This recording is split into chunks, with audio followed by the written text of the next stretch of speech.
संगना सुतवल सैया लागल बसरदी। ए राजा जी, हमरा रुपया पैसा ना चाहिए, हमरा सोना चांदी भी ना चाहिए, रउआ हमरा आँखी के सोझा रहे, हमर कुल सिंगार पूरा बा। ए राजा जी कि आज राजा जी के कोरवे में जवान होके दी। का बरखा जब कृषि सुखानी, का बरखा जब कृषि सुखानी, और रुपये कमा के का होई जब ढल जाई जवानी। कमर अप कमर डाउन हिलतावे पूरा टाउन। अब झगड़ा होई चाहे मार होई, ए हमार जनता, ए हमार दर्शक लोग, अब तो लागत तक कि रउए लोग से हमरा प्यार होई। और मैं हूं आपके साथ किशन शर्मा। अभी मैं मौजूद हूं बिहार के सिवान जिले में और मेरे साथ एक्ट्रेस रानी है जो कि अभियंता जी का आप लोग नाम सुने होंगे, जो कि दुगोला गाते हैं, बहुत ही फेमस हैं पूरे यूपी बिहार झारखंड में। और उन्हीं के साथ ये काफ़ी वायरल रहती हैं और आज इन्हें पूरा यूपी बिहार और पूरा भोजपुरी का जो जमाना है, जो पूरा भोजपुरी जो लोग सुनते हैं, जो भोजपुरी दुगोला सुनते हैं, जो भोजपुरी भाषा जानते हैं, सब लोग इनको जानते हैं। स्वागत है आपका हमारे चैनल पे। बहुत बहुत धन्यवाद। इस चैनल के माध्यम से जितने जनता और मेरे भोजपुरी समाज के लोग इस समय मुझे देख रहे हैं, सभी लोग के हम गोड़ छू के गोड़ लागत नहीं, आशा ना पूरा विश्वास बा जैसे रहो लोग पहले प्यार सपोर्ट दुलार देते रहनी, आगे वीडियो के भी हम लोग के उतने प्यार सपोर्ट करत रहे। इतना दमदार भोजपुरी आप बोल देती हैं, कैसे सीखी भोजपुरी? बस बिहार से प्रेम है, बिहारी भाषा से प्रेम है और बिहार वासियों से प्रेम है, इसीलिए दिल से निकलता है। अच्छा, आप बिहार कब आई? 2021 में, 2021 में। 2021 में आप बिहार हैं। इससे पहले आप कहाँ रहती थी? क्या मुंबई, करती थी? मेरा होम टाउन मुंबई। पढ़ाई चल रही थी और लॉकडाउन के चलते तो 2 साल पढ़ाई भी छूट गई। तो कितना तक पढ़ाई किया है आपने? बीकॉम ग्रेजुएशन कंप्लीट है मार्केटिंग लाइन से। मतलब ग्रेजुएट करके आप यहाँ पे आए बिहार में? नहीं, यहाँ पे आने के बाद मैंने एडमिशन फिर वहाँ से कराया। मतलब काम करते करते अपने ग्रेजुएशन किया? जी, बीच बीच में छुट्टी ले लेकर एडमिशन कराना, एग्जाम देने जाना, हॉल टिकट्स लेने जाना या अपने सेमिनार्स देना, सब करती थी। ऑनलाइन क्लासेस भी लेती थी। बताइए, ये हमारे यूपी बिहार के जो बच्चे होते हैं, अगर उन्हें कहा जाए कि थोड़ा मतलब काम करने चले जाइए और वो जाते हैं मुंबई ये सोच के कि थोड़ा हम पढ़ लेंगे और थोड़ा काम भी कर लेंगे, लेकिन पढ़ाई लिखाई सब छोड़ देते हैं पैसा के चक्कर में। आप मतलब पढ़ाई वढ़ाई पूरा कंप्लीट कर लिया? देखिए, अगर दिल से ठान लिया जाए कि हमको कुछ करना है, आगे बढ़ना है, ये ज़रूरी नहीं है। लोग आजकल माहौल चल रहा है यूपी बिहार में कि अगर लड़की धोखा देती है तो यूपीएससी का रिजल्ट दीजिए, एग्ज़ाम फाइनल कीजिए या फिर आईएएस आईपीएस बनिए। जब लड़की धोखा दे तो ही क्यों, आप भी तो कर सकते हो, आपके अंदर भी उतना हुनर है, खाली खुद को पहचानिए। ऐसे टाइम ज़ाया कर कर किसी के पीछे भागने से अच्छा है आप खुद को टाइम दीजिए, खुद को पहचानिए कि आप क्या कर सकते हो। अच्छा, मुंबई जैसे महानगर में रहने वाली एक लड़की जो कि कॉमर्स में ग्रेजुएशन करती है, वो बिहार में ऑर्केस्ट्रा लाइन में आकर के क्यों काम करना चाहती है? मानते हैं कि मुंबई को ड्रीम सिटी कहा जाता है, लोग अपने सपने पूरे करने के लिए मुंबई जाते हैं और सडनली मैं बिहार आती हूँ क्योंकि कंडीशन के चलते, मजबूरियों के चलते, हालात के चलते। और अपॉर्चुनिटी तो थी काम की, लेकिन कहा जाए कि इनकम नहीं थी मेरे पास कि हम उतना काम कर पाए। या तो फिर काम ही करते, फैमिली देखते, या तो फिर पढ़ाई करते, दोनों में से कोई एक चॉइस था मेरे पास। और सडनली जब इस काम का मुझे ऑफ़र आया तो जब मैंने पैसे सुने कि यहाँ के पैसे भी ठीक ठाक है, तो मैंने कहा कि चलो देख कर आते, थोड़े दिन करते हैं क्या होता है क्या नहीं होता है, और अगर कंडीशन ठीक हो जाएगी तो थोड़े दिन करने के बाद छोड़ देंगे, उसके बाद फैमिली के साथ अलग से कोई काम करेंगे, मिलजुल के एक काम करेंगे। लेकिन सडनली जब हम यहाँ आए और 2-4 महीने रहने के बाद फिर मैं चली गई और फिर उसके बाद दुगोला में जुड़ गई। उसके बाद जो कंटिन्यूस मुझे काम मिलने लगा तो ये नहीं था मन में कि वायरल हो या कुछ करूं, ये मन था बस कमा कर कुछ करना है।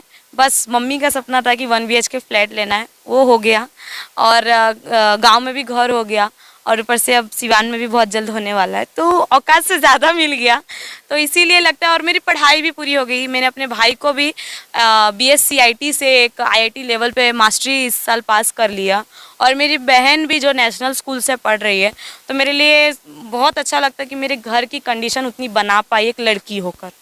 अच्छा, बिहार में इस इंडस्ट्री में काम करने से पहले आपने मुंबई में ट्राई नहीं किया बॉलीवुड इंडस्ट्री में? बॉलीवुड इंडस्ट्री को मैंने बचपन से बखूबी सामने से देखा है, और बहुत कुछ मतलब नज़रिए से जानती हूँ। भोजपुरी को एकदम कहा जाए कि कोर तक जानती हूँ, जिसको बिचला हिस्सा कहा जाता है। एकदम जो लोग फेमस हो जाते हैं, जो लोग एक्टर बन जाते हैं, वो लोग की लाइफ अलग होती है, और जो स्ट्रगलर लोग होते हैं वो लोग की लाइफ बहुत अलग होती है। वो लोग को एक जानवरों की तरह ट्रीट किया जाता है, बोलना नहीं चाहिए, सॉरी, लेकिन फिर भी मैंने वो चीज़ देखा है सामने से। और सडनली मैं यहाँ पे भी आई तो मेरा कोई ये मन नहीं था मुझे हीरोइन बनना है, एक्ट्रेस बनना है, डांसर बनना है। मुझे ये मन था बस पढ़ाई पूरी करना है, घर की कंडीशन ठीक करनी है। बस बिहार के लोगों ने और भोजपुरी जहाँ तक सुनने वाले लोग हैं, और नेपाल हो, बांग्लादेश हो, दुबई हो, कुवैत हो, वहाँ से लोग मुझे मैसेज करते हैं और ये कमेंट देते हैं, फिर प्रोग्राम करने के लिए मुझे बुलाते हैं। तो बहुत अच्छा लगता है जब ऐसे लोग बोलते हैं कि एक दो चार लोग को जानने वाली रानी, और आज इंटरनेशनली लेवल पे लोग जानते हैं। अच्छा, आपके वायरल होने में अभियंता जी ने काफ़ी मतलब महत्वपूर्ण भूमिका निभाई है इसमें, तो क्या अभियंता जी के साथ काम करके आपको कैसा लगता है? आजकल नया एक चल रहा है हैशटैग अभियंता रानी या रानी अभियंता चल रहा है, मैंने इंस्टाग्राम पे बहुत देखा है। तो लोग जोड़ी को बहुत पसंद कर रहे हैं, और मेरे लिए थैंकफुल है कि मैं ब्यास जी के पास गई, उनके साथ इतना कुछ सीखने मिला।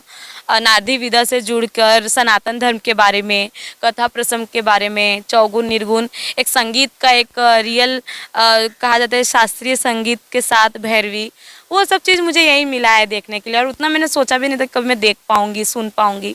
और बस ये समझ में आता कि पॉप सॉन्ग होते हैं, ये क्लासिकल सॉन्ग कुछ नहीं होता। पॉप सॉन्ग हो गया, ये डिस्को सॉन्ग हो गया, हिट सॉन्ग हो गया, ये सारे सॉन्ग होते हैं। लेकिन यहाँ आने के बाद पता लगा कि एक शांत मन का सॉन्ग भी एक होता है, गज़ल होता है, ये तो यही सीखने मिला। तो बहुत अच्छा लगता है कि भोजपुरी एक ऐसा ही नहीं कि आप दुगोला को जिस नज़रिए से देख रहे, गाली गलौज, एक गलत भाषा, वही नहीं है। इसके अंदर सब चीज़ है। आपको चोखा, चटनी, रस, बिरह रस, और फिर निर्गुण, पूर्वी, भैरवी, चौगुन, चौताल, सब चीज़ मिलता है। अच्छा, अब आपका आगे का प्लान क्या है? आगे आप इस इंडस्ट्री में ही आगे बढ़ना चाहती हैं या फिर दूसरा कुछ सोच के रखती हैं? इतनी तो आगे बढ़ गई हूँ, लेकिन मन है थोड़ा सा और बढ़ूँ। लेकिन साथ ही साथ मुझे अपना बिजनेस भी अटायर करना है मुंबई में, और मन है कि सॉफ्टवेयर का एक बिजनेस करूँ और उसी फील्ड से आगे जाऊँ। सॉफ्टवेयर का बिजनेस करना चाहती जी, चाहती हूँ कि मतलब ये लाइन को कुछ साल के बाद, 2-3 साल के बाद छोड़कर, और अपनी एक प्रोफेशनल लाइफ जीऊँ, और एक सिंपल लाइफ, एक सिंपल फैमिली की तरह जीऊँ। हैं? तो फिर वो तो आपका ऑडियंस नाराज हो जाएंगे, जो आपको मतलब स्टेज पे देखना चाहते थे, आप वो उन लोगों को भूल करके आप फिर मुंबई जा रही हैं, क्यों ऐसा? नाराज क्यों होंगे? अभी भी कितने लोगों का कमेंट आता है कि रानी जी आप ये काम छोड़ दीजिए, ये कीजिए, वो कीजिए। लेकिन मुझे ऐसा लगता है कि अगर मैं डांसिंग से भी हटकर अगर मैं कुछ करूँगी, तो इससे एक बिहार का ही नाम आगे बढ़ेगा कि बिहार में जो लड़की एक डांस करने आई थी, आज उसने कहाँ से कहाँ अपना नाम बना लिया, चाहे अपना बिजनेस एक खोल लिया। और सडनली वो लोग जब मुझे देखेंगे कि बिजनेस के रूप में कोट पैंट पहनकर जब मैं सामने आऊँगी मीडिया के सामने, तो वो एक अलग अंदाज होगा, और लोगों को एक तरह से कहा जाए ना कि प्राउड की बात लगेगी कि एक डांसर भी कुछ आगे जाके कर सकती है। अगर बिजनेस करने के दौरान ही आपको स्टेज प्रोग्राम पे जाने का मौका मिले तो फिर जाइएगा कि नहीं? बिल्कुल नहीं, बिल्कुल नहीं, क्योंकि ये दुनिया अलग है, वो दुनिया अलग है। ये डांसिंग प्रोफेशन है, वो प्रोफेशनल लाइफ है जो लोग अक्सर जीने के लिए सपने देखते हैं, और मैंने तो बचपन से देखा है। और सडनली लाइफ में एक टर्निंग पॉइंट आ गया कि मैं डांसर बन गई, कभी सोची नहीं थी बखूबी। और फिर भी अभी भी मन है, क्योंकि फैमिली प्रेशर भी है कि आप आगे इस लाइन से हटकर कुछ करो। अच्छा, आप मनोज तिवारी का नाम सुनी होंगी, जिनका अभी गाना चल रहा है, राजा जी, हाँ, एक करे तो रहल जरूरत, वही वाला सॉन्ग। तो ये मनोज तिवारी अभी भाजपा के नेता हैं, और इससे पहले ये भोजपुरी के बहुत बड़े कलाकार रह चुके हैं। हालांकि अभी भी है, इनका क्रेज अभी भी लोगों में है, जैसे इनका गाना वायरल हो रहा है। तो ये नेता है, लेकिन जहाँ भी जाते हैं, अगर बिहार में इनका कहीं स्टेज प्रोग्राम होता है, नेता के तौर पे भाषण वाषण देते हैं, तो वहाँ पे गाना गाते हुए इनको शर्म नहीं लगता है, और ये एकदम मतलब जैसे पहले थे वो वैसे ही अभी भी। वो नेता भी हैं, अभिनेता भी हैं, उनके अंदर सब चीज़ है, कलाकारी भी है, एक पॉलिटिशियन के रूप में किस तरह बात करना है, किस तरह बिहेव करना है, उनके अंदर वो भी है। हम जो हैं, हम एक डांसर है। हम लोग अगर कहीं जाएंगे या कहीं अगर सडनली मैं बिजनेस भी कर रही हूँ और मुझे इसका भी ऑफर आए, और जब मैं अपनी दुनिया में वापस जाऊँगी तो वहाँ के लोग मुझे अलग नज़रिए से देखेंगे, वो लोग का पॉइंट ऑफ व्यू चेंज हो जाएगा कि रानी वो एक डांसर है, नचनिया है, आम भाषा में जिसको कहा जाता है, और भी आम भाषा में अलग अलग नाम दिए जाते हैं, वो है। और सडनली मैं जब उस जगह जाऊंगी और मुझे लोग देखेंगे, बोलेंगे कि ये तो कल इसको नाचते हुए देख रहे हैं, आज इसको ये करते हुए देख रहे हैं, तो इसीलिए लोगों का पॉइंट ऑफ व्यू चेंज हो जाएगा। तो मैं यही सोचती हूँ कि कोई भी काम करो, दिल लगाकर एक ही चीज़ पे फोकस करो कि आपको ये करना है। उसके बाद अगर आप उस लाइन से हटना चाहते हो तो बखूबी हटो, दो नाव पे सवार मत हो कि ये भी करना है वो भी करना है। अच्छा, दुगोला में और बाकी सिंपल गाने में क्या अंतर है? बहुत अंतर है। क्या क्या लगता दुगोला को आप अगर देखा जाए तो लाइव परफॉर्मेंस जो होता है कि लाइव जो आर्टिस्ट लोग होते हैं अपने सुर में गाते हैं, भले उनकी आवाज़ कैसी भी हो, और जो रिकॉर्डिंग्स होती हैं वो ऑटो ट्यून लगी होती है, अलग अलग उसमें उनको सिखाया जाता है कि इतना सीक्वेंस का इतना गाओ, इतना सीक्वेंस में इतना गाओ, इसमें ऐसे दो।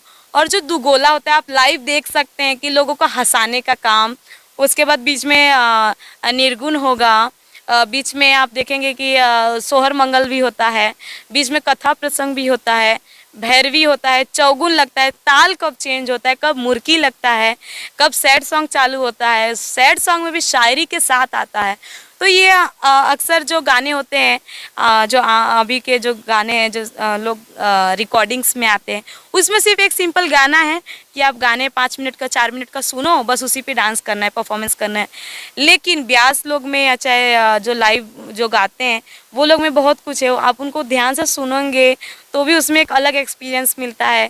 कहते हैं ना कि गज़ल चले और शायरी का जब सिलसिला चालू होता है तो 2 पैक जब अंदर जाता है तो बड़ा मज़ा आता है। वही वाला सीन है कि आप लाइव कोई चीज़ देखते हो तो बहुत मज़ा आता है। अच्छा, दुगोला में अभी आपको मतलब हमेशा लोग देखते हैं कि आप डांस करते हैं, लेकिन अधिकतर जो आपके वीडियो वायरल हुए हैं उसमें आपने कुछ ऐसा ऐसा बोल दिया है जिससे ज़्यादा लोग आपको पसंद करते हैं। वो चाहते हैं हम कि आप कुछ बोलें ऐसा कि ऑडियंस बस बहुत प्यार मिला है वो सारे वीडियोस से। बिरहा गीत में जब मैं ब्यास जी के साथ बात करती हूँ, मेरा जो भोजपुरी बोलने का एक्सेंट है ना, ऐसा लगता ही नहीं, अभी तक लोगों को यकीन नहीं होता कि मैं बिहार की हूँ कि मुंबई की हूँ। इतना अच्छा भोजपुरी पण मला मराठी पण येतो, मी ते पण बोलते आणि मी भोजपुरी पण बोलते। तो सडनली हम बिरहा गीत में बोलते हैं कि जब पति परदेश चले जाते हैं, बिरहन औरत किस तरह बोलती है कि ए राजा जी रउआ परदेसे में काहे बसल बानी, रउआ से एक हाली ना 1000 हाली कहले बानी कि रउआ अपना घरे आ जाई। अब रउआ बिना हमार मन लागत नइखे, रउआ तो परदेसे में बसल बानी। हे गर्मी के दिन आइल बा, बुझाते नहीं कि कवन मौसम बा, टप टप पसीना जब जब हमरा चोली से पार होता नु तब बुझाता कि हमार रोआ खाड़ हो जाई। ए राजा जी हमरा रुपया पैसा ना चाही, हमरा सोना चांदी भी ना चाही, रउआ हमरा आँखी के सोझा रहे, हमर कुल सिंगार पूरा बा। ए राजा जी का बरखा जब कृषि सुखानी, का बरखा जब कृषि सुखानी, और रुपये कमा के का होई जब ढल जाई जवानी। आपकी यही अदा है इन लोगों को, बिहार के लोगों को दीवाना बनाई हुई है। अच्छा, ये जो स्टेज पे जिस तरीके से आप हंसी मजाक चलता रहता है, क्या स्टेज के बाद भी इस तरीके का हंसी मजाक चलता रहता है अभियंता जी के साथ या फिर नहीं? ऐसे बैक स्टेज या फ्रंट ऑफ स्टेज हम लोग की बहुत अलग दुनिया है। बैक स्टेज में हमेशा ब्यास जी को चाचा बुलाऊंगी, पापा बुलाऊंगी, वो हमेशा मुझे बेटा ही बुलाते हैं। और एक फैमिली का माहौल किस तरह होता है कि गार्जियन है एक, और उसमें आपको ना फालतू बोलना है ना फालतू करना। हाँ, जब हम लोग गाड़ी में कुछ तैयारी करते हैं नया, चाहे नए सॉन्ग की चाहे नए भोजपुरी बातों की, तो ब्यास जी हमको लिख कर बताते हैं और हम मुझे फ़ोटो खींच के भेज देंगे कि रानी ये पूरी लाइन है और इस गाने में आपको जो अच्छा लगे आप वो लाइन अपनी बना लो। सडनली मैं जब ये गाऊंगा ये शायरी बनाओ, ये तो वो मुझे सिखाते हैं बखूबी कि इस तरह बोलना, इस तरह करना, इस तरह ऐसे रहना। और मैं ये भी बोलती हूँ कि नहीं नहीं नहीं, मैं अगर बीच में रुक गई, डर गई, तो सडनली ब्यास जी एक बात बोलते हैं मुझे हमेशा कि कहा जाता है ना कि जंग के मैदान में सबसे बड़ा शस्त्र जो होता है वो उसकी हिम्मत होती है। तो आप हिम्मत से कोई भी कॉन्फिडेंस के साथ जवाब दिया करो। कभी ये मत सोचो सामने वाले को क्या लगेगा, क्या सोचेगा, बस एंटरटेनमेंट करो, वो बस हंसना चाहिए बस। जाते जाते हम चाहेंगे कि भोजपुरी में एक शायरी हो जाए। भोजपुरी में अपने फैंस लोग के लिए एक शायरी बोलना चाहूँगी कि अब झगड़ा होई चाहे मार होई, अब झगड़ा होई चाहे मार होई, ए हमार जनता, ए हमार दर्शक लोग, अब तो लागत तक कि रउए लोग से हमरा प्यार हुई। क्या बात है। चलिए, हमसे जुड़ने के लिए आपको बहुत बहुत धन्यवाद। इस वीडियो को ज़्यादा से ज़्यादा शेयर करें। धन्यवाद।